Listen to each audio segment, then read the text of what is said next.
السلام علیکم ناظرین۔ ایک ایسی تختی جس میں اس کائنات کے تمام راز لکھے ہوئے ہیں۔ کون کب مرے گا، کس کو کتنا رزق دیا جائے گا، کس کی زندگی میں کون کون سے حالات درپیش ہوں گے، اور کس کو کس طرح کی موت آئے گی، اور کس حال میں مرے گا، اور کس کا حشر کیسا ہوگا۔ الغرض تمام زمین و آسمان اور اس پر اسرار دنیا اور کائنات کے تمام راز اس تختی پر تحریر ہیں۔ پیارے دوستوں، کیا آپ جانتے ہیں کہ لوح محفوظ کیا ہے اور یہ کہاں پر ہے؟ اللہ تعالیٰ نے لوح محفوظ کو کس طرح بنایا، اس کی شکل و صورت کیسی ہے، اور اس کو کس چیز سے بنایا گیا، اور لوح محفوظ کے اندر اس کائنات کے کون کون سے راز تحریر کیے گئے ہیں، اور اللہ تعالیٰ جب کسی کام کا ارادہ فرماتا ہے تو اس کام کو کیسے سر انجام دیا جاتا ہے، اور لوح محفوظ پر اللہ تعالیٰ نے کس فرشتے کو مقرر فرمایا ہے، اور کیا لوح محفوظ پر لکھی ہوئی تقدیریں بدلی جا سکتی ہیں؟ پیارے دوستوں، ان تمام تر سوالات کے جوابات قرآن و احادیث کی روشنی میں آج کی اس ویڈیو میں ہم آپ کو بتائیں گے۔ پیارے دوستوں، جس طرح اللہ تعالیٰ کی وحدانیت پر اور اللہ تعالیٰ کے تمام رسولوں پر ایمان لانا ضروری ہے، اسی طرح اللہ تعالیٰ کے فرشتوں پر، لوح محفوظ پر، عرش و کرسی اور قیامت کے قائم ہونے پر بھی ایمان لانا ضروری ہے۔ لوح ایک عربی زبان کا لفظ ہے جس کا مطلب ہے تختی، اور محفوظ اسے کہتے ہیں جس کی حفاظت کی جائے۔ پیارے دوستوں، روایات میں آتا ہے کہ اللہ تعالیٰ نے زمین و آسمان کو تخلیق کرنے سے 50,000 سال پہلے لوح محفوظ کو تخلیق فرمایا۔ اللہ تعالیٰ نے جب قلم اور لوح محفوظ کو تخلیق فرمایا تو اللہ تعالیٰ نے قلم کو حکم دیا اور ارشاد فرمایا کہ لکھ۔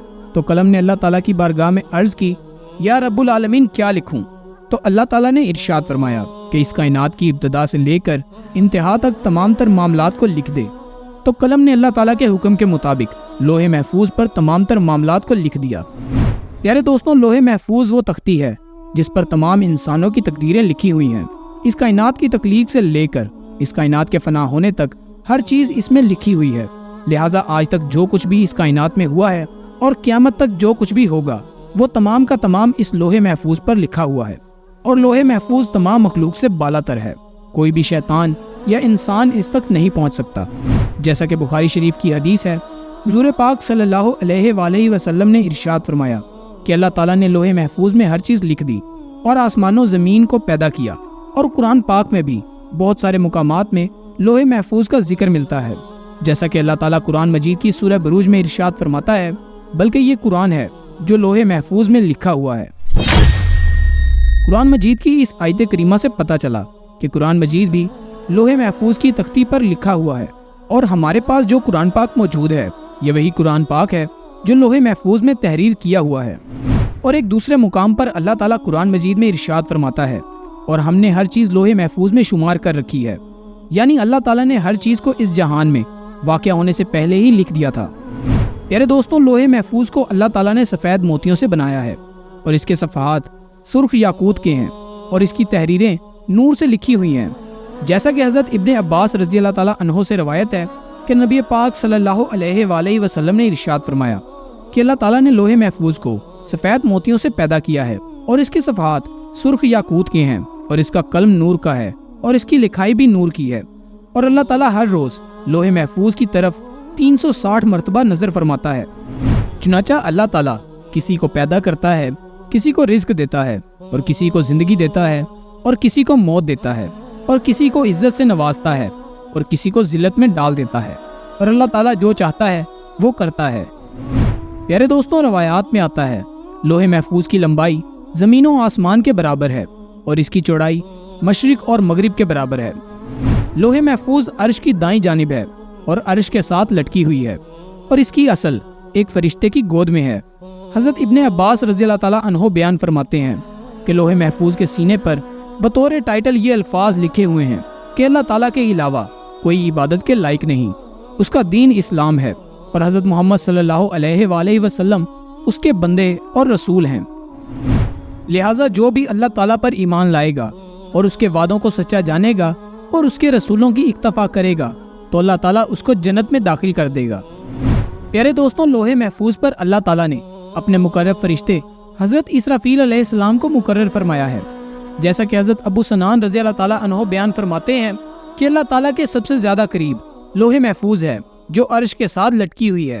جب اللہ تعالیٰ کسی شے کا ارادہ فرماتا ہے تو لوح محفوظ میں لکھ دیتا ہے، اور وہ حضرت اسرافیل علیہ السلام کے ماتھے سے آ کر ٹکراتی ہے، جبکہ حضرت اسرافیل علیہ السلام اللہ تعالیٰ کی عظمت کی وجہ سے اپنے سر کو جھکائے ہوئے ہیں اور اپنی نظروں کو نہیں اٹھاتے۔ جب لوح محفوظ کی تختی حضرت اسرافیل علیہ السلام کے ماتھے سے آ کر ٹکراتی ہے تو حضرت اسرافیل علیہ السلام اس پر نظر کرتے ہیں۔ اگر اس میں اللہ تعالیٰ کا حکم آسمان والوں کے متعلق ہوتا ہے تو حضرت اسرافیل علیہ السلام میکائیل علیہ السلام کے سپرد کر دیتے ہیں، اور اگر کوئی حکم زمین والوں کے متعلق ہوتا ہے تو حضرت اسرافیل علیہ السلام حضرت جبرائیل علیہ السلام کے سپرد کر دیتے ہیں۔ پس سب سے پہلے روز قیامت میں جس چیز کا حساب ہوگا وہ لوح محفوظ ہوگی۔ پیارے دوستوں، جب روز قیامت اللہ تعالیٰ لوح محفوظ کو حساب کے لیے بلائے گا تو اس کے سب جوڑ کانپ رہے ہوں گے، تو اللہ تعالیٰ لوح محفوظ سے فرمائے گا کہ کیا تم نے میرے حکم پہنچا دیے تھے؟ تو لوح محفوظ اللہ تعالیٰ کی بارگاہ میں عرض کرے گی، جی ہاں یا رب العالمین۔ تو کہا جائے گا کہ تیرے حق میں کون گواہی دے گا؟ تو وہ اللہ تعالیٰ کی بارگاہ میں عرض کرے گی، حضرت اسرافیل علیہ السلام۔ تو اس وقت حضرت اسرافیل علیہ السلام کو بلایا جائے گا۔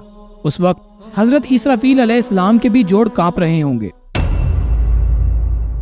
اللہ تعالیٰ حضرت اسرافیل علیہ السلام سے فرمائے گا کہ کیا تجھے لوح محفوظ نے میرے تمام احکام پہنچا دیے تھے؟ تو حضرت اسرافیل علیہ السلام اللہ تعالیٰ کی بارگاہ میں عرض کریں گے، جی ہاں یا رب العالمین۔ اس وقت لوح محفوظ کہے گی، سب تعریفیں اس اللہ کے لیے جس نے مجھے بڑے عذاب سے نجات دلوائی، اور پھر اسی طرح حساب و کتاب کا سلسلہ ہوتا رہے گا۔ پیارے دوستوں، اب بات کرتے ہیں کیا لوح محفوظ کی تقدیر کو بدلا جا سکتا ہے، اور کیا تقدیر واقعی دعاؤں سے بدل جاتی ہے؟ اس بارے میں روایات میں آتا ہے کہ تقدیر 3 قسم کی ہوتی ہے۔